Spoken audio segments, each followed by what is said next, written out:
2 में। लेवल 1 में second paper के रूप में एक क्षेत्रीय भाषा का चयन करना है, उसमें 100 क्वेश्चन पूछे जाएंगे और 100 मार्क होंगे। और लेवल 2 यानी 6 to 8 क्लास के लिए सेकंड पेपर और फोर्थ पेपर में, जैसे सेकंड पेपर में 100 मार्क का एग्जाम होगा, 100 क्वेश्चन पूछा जाएगा क्षेत्रीय भाषा से संबंधित। और फोर्थ पेपर यानी उसमें आपका एक चयन करना होता है जो सब्जेक्ट आप स्कूल में पढ़ाएंगे उनको। तो इसमें यदि आप कोई क्षेत्रीय भाषा के जैसा ही एक सब्जेक्ट होता है, जैसे भाषा मतलब हिंदी, इंग्लिश और फिर बंगाली, पंचबर्गनिया, कुरुख या फिर खोटा जो भी लेते हैं, उनके साथ आपको 50% क्वेश्चन इंग्लिश का भी देखने को मिलेगा। जैसे क्षेत्र या फिर लैंग्वेज पेपर यदि लेते हैं तो 50% इंग्लिश का क्वेश्चन रहेगा और लैंग्वेज का जो आप चूज कीजिएगा उसका 50% क्वेश्चन रहेंगे। इसलिए आज हम लोग हिंदी का एक जो फोर्थ पेपर में जो हिंदी से क्वेश्चन आएंगे उनको आज एक चैप्टर देखने वाले हैं। उनका एक चैप्टर जो है आपका नीलम देश की राजकन्या, जो रचित है किनके द्वारा, जिनेंद्र कुमार द्वारा रचित एक कहानी है। इनके माध्यम से समझेंगे कि इस कहानी के अंदर क्या क्या चीज़ें जुड़ा गया है और इनके विषय में चर्चा किए हैं। जिनेंद्र द्वारा ये रचित एक सरल एवं स्पष्ट रूप से रचित एक कहानी है।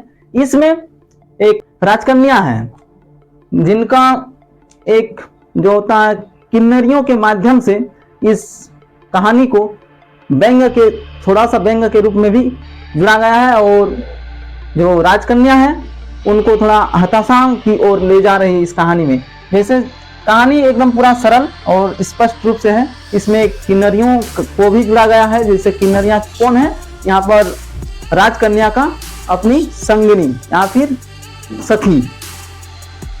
तो सब कोई एक साथ एक जगह पर क्रीड़ा यानी खेलते हैं साथ में मिलकर, और किन्नरियों जो है उनको थोड़ा गुस्सा दिलाने का काम करते हैं। जैसे कि राजकुमार के द्वारा उपहार आए हैं उनको आप ग्रहण कीजिए। किनको बोलते हैं, तो ये राजकन्या को बोलते हैं।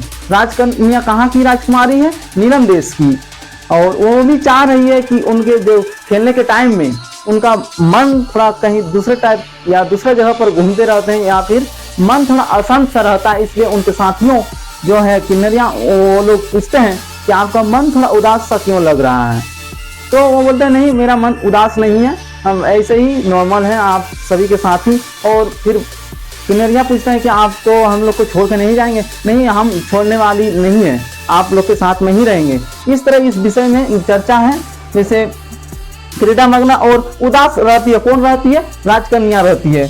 इसके बाद राजकुमार का भी चर्चा, जैसे उपहार राजकुमार ने उपहार भेजा था किनके माध्यम से, किन्नरियों के माध्यम से। और ये चीजें कौन बोलते हैं, किन्नरियाँ बोलती हैं किनको, राजकन्या को, कि ये राजकुमार के माध्यम से। तो किन्नरियाँ जब देती है उपहार तो पूछते हैं कि कौन सा राजकुमार, कौन राजकुमार, ये चीजें कौन पूछती है, राजकन्या।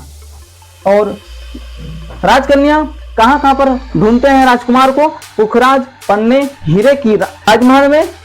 इस प्रकार से ये कहानी है। इसका भी एक MCQ बेस्ड क्वेश्चन आप सभी को इसके माध्यम से ही दिया जाएगा और उनको भी पढ़ के पूरा क्लियर हो जाएंगे ये चैप्टर। तो आप सभी एक कमेंट कीजिएगा कि इसका शीर्षक क्या होना चाहिए। चलिए, धन्यवाद आप सभी को।